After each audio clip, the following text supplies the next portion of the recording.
Hi, I'm Renee, a retired educator turned wine bar conversationalist. This is Conversations Over Wine, where wisdom is poured and stories are shared. Each week, we slow down, pour a glass, and talk about life's lessons, aging with intention, and what really matters as we grow older. I'm so glad you're here. Pour yourself a glass of wine and let's begin. As 2025 comes to an end, I'm reminded how it is our nature to fall into reflection as each year closes. We do it every year, right? We think about the year, we think about loves, losses, we think about lessons learned. And when I reflect on this year, on 2025, I think it had a really big theme. Its big theme was one of change. Many changes. I changed a lot this year. I left the teaching profession, which I put my heart and soul into for 31 years. Not only that, but I sold my home and quietly embarked on a new journey.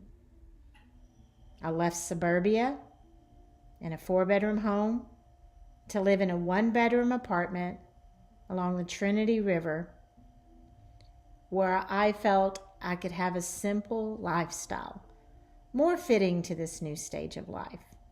The stage where I work part-time serving wine. I awake to daily walks along the river. And I have a more walkable, active lifestyle. Why? Why did I do all this? Mostly because I was craving less. I was craving less work, less obligations, and less stuff.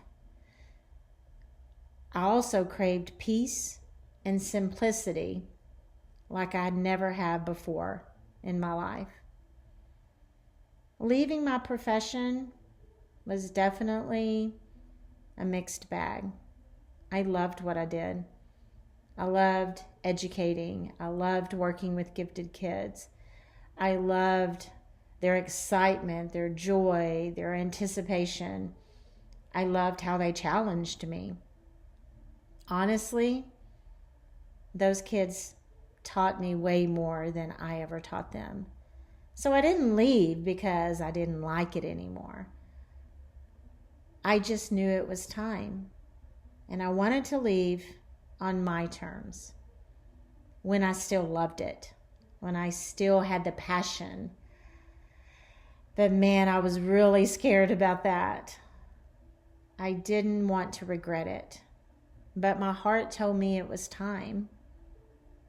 So I planned it out, left the profession in May of this year. But for the year previous, I had started working at a wine bar in Grapevine because as I knew I was going to be leaving education, I wanted to have something else that I did, but something that brought me joy. So I reflected. I thought about, well, what else do I really enjoy? And I knew I love travel. I love wine. When it comes to wine, I love the science behind it. I love talking about it. I love learning about it. So I thought, well, okay, in this last year of teaching, let me see if I can get a job working in the wine industry. So I did. I worked for a Texas winery for about a year. And then my last year of teaching, in the spring, I went to work at another wine bar, one that served wines from all over the world, and one that was going to be closer to where I intended on living, more so in the downtown, near the river area of Fort Worth. So all of that was part of the plan. And as I completed my 31 years in education, if I knew I wanted to retire and I wanted to work less, it was also time to sell my home. my daughters are grown. I have one that's in her senior year of college, so she still comes home some. But I knew we could make it work. So I sold my home. And I made a plan of exactly which area of Fort Worth I wanted to live in. I made a list of what was important to me. And I used that list to guide me to where I live now. I knew I wanted to live along the Trinity because nature is really important to me. I knew I wanted to be outside every day. I wanted to have that access. So living on the Trinity was top of the list. I also wanted to be able to walk to things. I wanted to be able to walk to shops and restaurants and all of that, encouraging a more active lifestyle. So I used that list to find a cute little one-bedroom apartment on the Trinity River where I can walk to things, where I can get up every day, spend time out along the Trinity, walk my dog, and just enjoy this simple lifestyle. So that's kind of where some of my big changes come. A new career, a new home, all of those things. And also selling my home. When you go from a 4-bedroom apartment to a 4-bedroom home to a 1-bedroom apartment, well, you got to get rid of a lot of stuff. And I'm not really a pack rat. I didn't have boxes and boxes and boxes of stuff. But again, going from a 4-bedroom house to a 1-bedroom apartment, you're going to do a lot of purging. So I did. And that has been wonderful. All of this, I knew so much change was also risky. I knew all or part could be changes that, well, I might be unhappy with. But I also knew my priorities, and I did plan well. I was not impulsive about this. It was well thought out. And along with that, I knew that if there was any part of it that did not work out the way I planned or I just didn't like it, well, I don't have to answer to anyone but me. So I could change anything that wasn't working.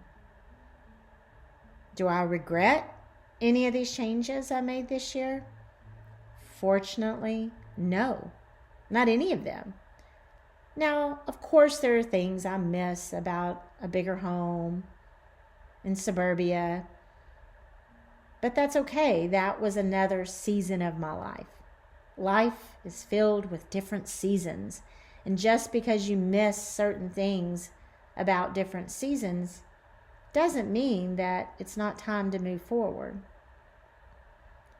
I think part of the reason that these changes have worked for me and that I don't regret them is because I have spent a great deal of time over the last few years getting to know me, getting to know myself, getting to know more about what is important to me at this stage of life and what brings me the most joy and fulfillment.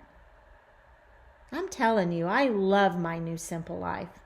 I love all the less I now have, because guess what? It has made room for more of the things I was seeking. If you could choose one word that would reflect 2025 for you, what would it be? Probably many words, but if you were to just choose one that was really more of kind of a theme for 2025. I don't know. Did you find your less and your more?